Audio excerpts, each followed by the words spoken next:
Hi అండి. ఇవాళ నేను వరలక్ష్మి వ్రతానికి పాయసం ప్రిపేర్ చేస్తున్నాను. నా స్టైల్ పాయసం ఎలా ఉంటుందో చూద్దురండి. ముందుగా స్టవ్ వెలిగించి గిన్నె పెట్టుకోవాలి. గిన్నె బాగా హీట్ అయిన తర్వాత 2 టేబుల్ స్పూన్స్ నెయ్యి వేసుకోవాలి. నెయ్యి ఎంత ఎక్కువ వేసుకుంటే అంత మంచిది. నెయ్యి కొంచెం కరిగి బాగా హీట్ అయిన తర్వాత ద్రాక్ష వేసుకోవాలి.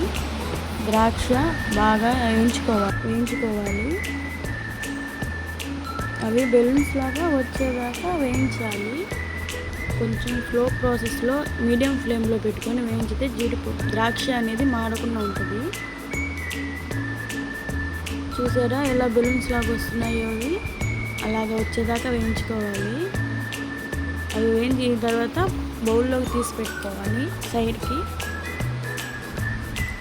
ఆ నెయ్యిలోనే జీడిపప్పు వేసుకొని వేయించుకోవాలి.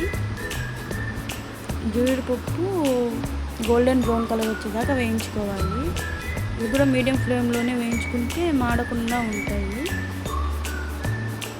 కొంచెం స్లో ప్రాసెస్లో చేసుకుంటే పాయసం అనేది టేస్టీగా ఉంటుంది.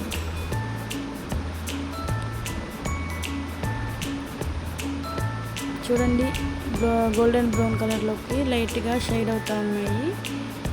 కొంచెం వచ్చేంత వరకు వేయించుకొని ఇప్పుడు తీసేస్తున్నాము సైడ్కి. హెవీగా వేగినా కొంచెం చేదు వస్తుంది కాజు. సైడ్కి తీసేసుకొని ఇప్పుడు సేమియా 2 టేబుల్ స్పూన్స్ నెయ్యి వేసుకొని సేమియా వేసుకున్నాము. సేమియా మీడియం ఫ్లేమ్లో ఉండి వేయించుకోవాలి గోల్డెన్ బ్రౌన్ కలర్ వచ్చేంత వరకు. చూసారా, ఇలాగా కలుపుకుంటూ చిన్నగా వేయించుకుంటూ ఉండాలి. స్లో ప్రాసెస్లో చేసుకుంటే పాయసం అనేది చాలా టేస్టీగా ఉంటుంది. వేగిందాకా వేయించుకుంటూ ఉండాలి. సేమియా అనేది సన్నని సెగ మీద వేయించుకుంటే మాడకుండా ఉంటుంది. అది మాడిందంటే సేమియా అనేది బ్లాక్ అయిపోతుంది. చూడండి, గోల్డెన్ బ్రౌన్ కలర్ వచ్చింది కదా. ఇప్పుడు గంటిని పక్కకు తీసుకొని తగినన్ని వాటర్ పోసుకోవాలి.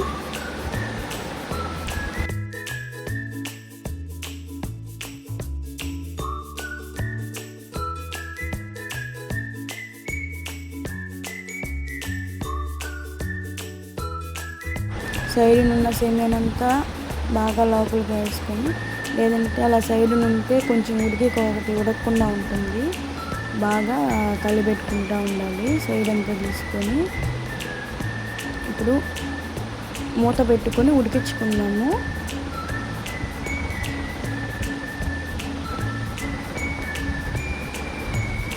చూసారు కదా, పొంగుతూ ఉంటుంది. ఇప్పుడు ఇంకోసారి నీట్గా అంతా కలిపెట్టుకొని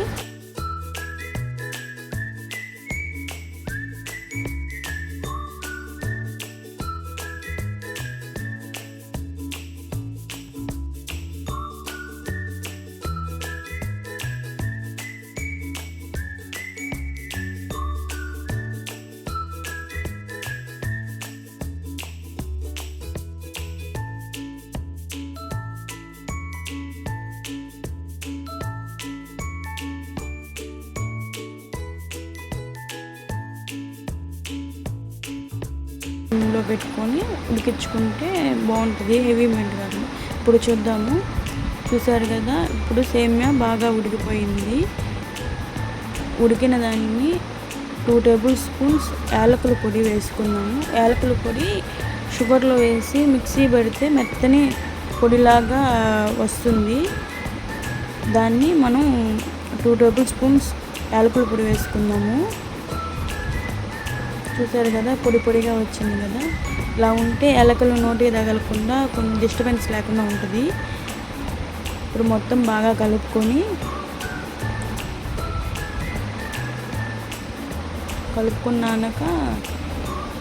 షుగర్ వేసుకున్నాము. 1 బౌల్ ఆఫ్ షుగర్. మీ తీపికి తగ్గట్టు వేసుకుంటే బాగుంటుంది. నేను ఎక్కువ షుగర్ రిఫరెన్స్ చేస్తాను, నేను ఎందుకంటే ఎక్కువ స్వీట్ తింటాం కాబట్టి. చూసారా, ఎలాగ బాగా కలుపుకోవాలి. దాన్ని బాగా కలుపుకున్నాక కొంచెం సేపు మక్కనిద్దాము. షుగర్ అంతా బాగా కరిగిపోయి వాటర్ లాగా వస్తున్నంత వరకు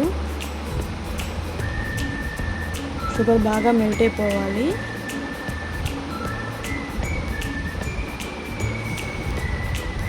బాగా కలుపుకుంటూ ఉండాలి.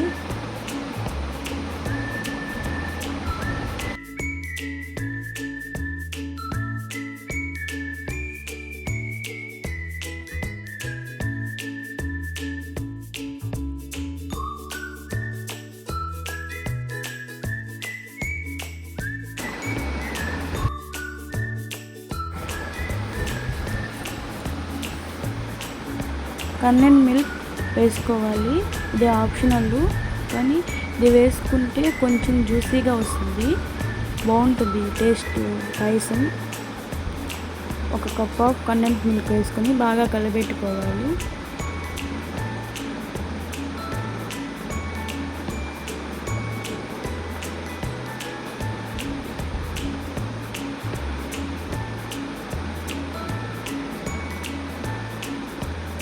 ఇక్కడ నేను అమూల్ కండెన్స్డ్ మిల్క్ వాడాను, అది క్వాలిటీ బాగుంటుంది.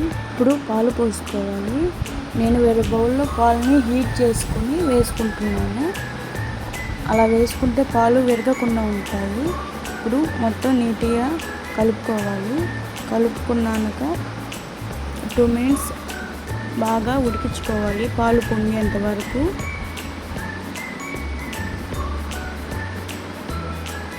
పాలు పొంగుతున్నాయి, బాగా కలిపెట్టుకుంటూ ఉండాలి, అడుగు అంటకుండా ఉంటుంది.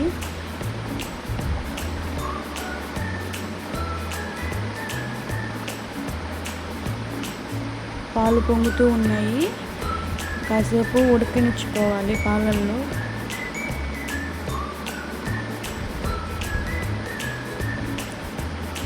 చూసారుగా బాగా తెలుతూ ఉన్నాయి. కాసేపు తెల్లనిచ్చి తర్వాత మనం తీసేసుకున్నాము.